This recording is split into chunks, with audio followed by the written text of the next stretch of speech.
What the fuzz is going on, guys? Husky here, bringing you another video, and what I have for you today is possibly a new series, but before I get into that, let me talk quickly about the gameplay. What you're watching right now, you're actually watching Scribner1221, the best sniper in the game. He's got a thermal scope on his gun. He is dominant with this sniper. You're actually watching him because I actually joined into this game late. By the time I joined, I think both teams are actually about 150 points each in the hardpoint. The gameplay is actually a 40-gun-streak, nuclear, and a comeback all in one. It's about, if you were worried about my score per minute in this game, for people who care, it was about 750, I believe. After the after game report told me about 750, so it was very fast-paced game. The other team, I think they had 3 shotguns on their team, so I was playing a little defensively. I was trying to play sneaky around the map, do things like that. But hopefully you enjoy the gameplay nonetheless. Back to the commentary. So the possible series idea I have here is just a random, like, let's chat series. And by what I mean by that is like random things, like things that I'm thinking about, things that you guys are thinking about, things that you guys just want to hear me talk about, tell stories about, things like that, that you want to hear talked about. I'd be more than happy to talk about it, maybe make a series out of it. I was actually planning on making this video. I was actually going to do, like, I was going to go outside and, like, record a run or something, or a walk, and just talk during the walk and just do that, but it's been, the temperature went from 70s back down to 20s and 30s, so I haven't been able to do that because it's been freezing out. But once it gets nicer out, maybe I'll do that if I have more things to talk about. I have a few topics in mind. Nothing that I feel is as personal or I'll have as much to talk about as this one, but hopefully they're good nonetheless. Just a quick, what's it called? The word, like a warning, I guess. This video is kind of sad. It's kind of something serious, not super lighthearted. But it's something that's been on my mind a lot, so I just kind of wanted to talk about it. And that topic is actually my best friend. Little background on how we met, how we became friends. Our parents, our moms, were best friends. I believe they were best friends in high school, or just out of high school they met and became friends. Something like that. And he was born 2 months before me. He was actually in the hospital when I was born with his mom. So we knew each other from a very young age. Both of our parents, because of our parents' situations, we had to move around a lot. And we didn't always live in the same town. But once we were both 5 years old, we went to the same school. And we went to the same school throughout the stories I'm about to tell. And that's basically how we met. Him as a person, he's definitely more country, I'd say. Kind of redneck, if you will. Which is weird that we were friends, but I think we managed to stay friends because we'd known each other for so long, we'd been friends for so long that even though we had different likes and stuff, it didn't really make much sense to stop being friends because we like different things. So, he was country. He was really athletic. He was a crazy good athlete. He was quarterback. He was the center on the basketball team. I don't remember what position he played for baseball, but I know he was good at it. So he was a super good athlete. Just a cool person to be around. He was one of those kids that everyone knew. He was really popular. Everyone would talk to him and hang out with him. We were best friends definitely from kindergarten all the way to, I'd say, 6th grade at the earliest, 8th grade at the latest. We'd hang out at each other's houses all the time, just do dumb stuff. I remember one time in 4th grade, actually, we got in trouble for doing something stupid. I don't remember what it was. Me, him, and another friend that we always hung around with when he was at my house. And we had to dress up as cheerleaders.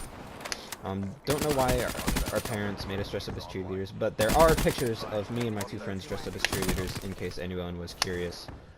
There are pictures of that. Those do exist. So we just did dumb, weird things. We'd explore the woods. We found burnt down buildings and walked around in them. We went fishing.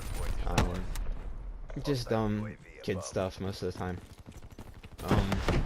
I'd say towards junior high, so 7th and 8th grade, we stopped hanging around as much, but we still hung around a lot. Once we got into high school, we pretty much stopped hanging around altogether. I'm actually in the game now, so I'm gonna go find me. Here I am. And we stopped hanging around a lot, but we still hung around a little bit, you know. We played sports together, football and basketball in junior high, and then basketball in high school. And I remember the very last time he actually came over to my house. It was random. It was just a random, like, come over, hang out thing. Him and his younger brother and his parents came over. And I remember me, him, and his brother, we played zombies on Black Ops 2. I remember the map. We played town. I remember the settings. We actually started on around 15. You know how you could set the settings to where you start on round 5 and have like 5,000 points, or 10 and have like 10,000 points, just off the start, in case you want to skip the earlier rounds because they're kind of boring. We did that. We started around 15 on town, and I remember that because we kept getting lit on fire and it was really annoying, the lava. And that was the last thing we ever did together. This was April 1st or 2nd, so it was getting nice out. Spring sports season, track was underway, baseball was underway, all this fun stuff. No one really expected anything major to happen. Okay, I guess both teams were at 100 points. I apologize for what I said earlier. But I guess no one really expected anything major to happen. I definitely didn't. And then it just randomly happened. I remember the day very clearly. It was April 14th, freshman year. So I think my freshman year was 2013 or 2012. I don't remember when my freshman year was. But it was April 14th. It was our other friend, the one I talked about earlier, that we dressed up as a cheerleader with. It was his 15th birthday.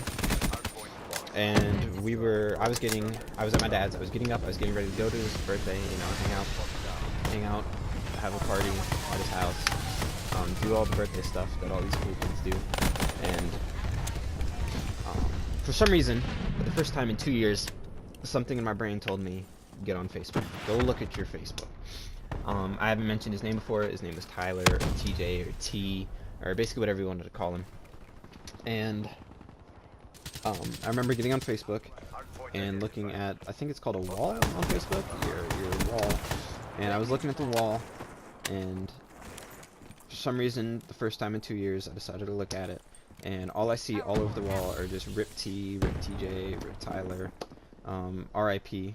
If you didn't know what Rip meant, rest in peace. And at first, I definitely thought it was a joke or a prank or something. Like, man, he's getting everyone good. Like what a jokester, what a prankster. What actually happened was it wasn't a prank, it wasn't a joke. He'd actually passed away in early morning on April 14th, so on our other friend's birthday. At the time, it doesn't, like, I know it sounds kind of cliche, but it really doesn't feel real. It just feels like, you know, this didn't actually happen. Like, this is just a joke, just a prank, not serious, even though it's obviously real. Like, I don't know how else to put it. That was just the first thing that was going through my mind. Like, it wasn't real. Eventually, I came to terms with it being real, obviously. I kind of had to. And if you haven't seen any of my videos before, you probably wouldn't know that I'm a huge freak on track, and I love track and all this stuff. And the reason I love track is because it was the first time I was able to make my own friends without his help, and go be social without him being there and helping me through it the entire way, and all this stuff, because really I wouldn't have any friends today if it wasn't for him. That's the honest truth. He was my very first friend. He introduced me to everyone. I would have not talked to anyone if it wasn't for him. So that's why track's so important to me, because it was the first time I actually did it on my own. I made friends on my own, and things like that.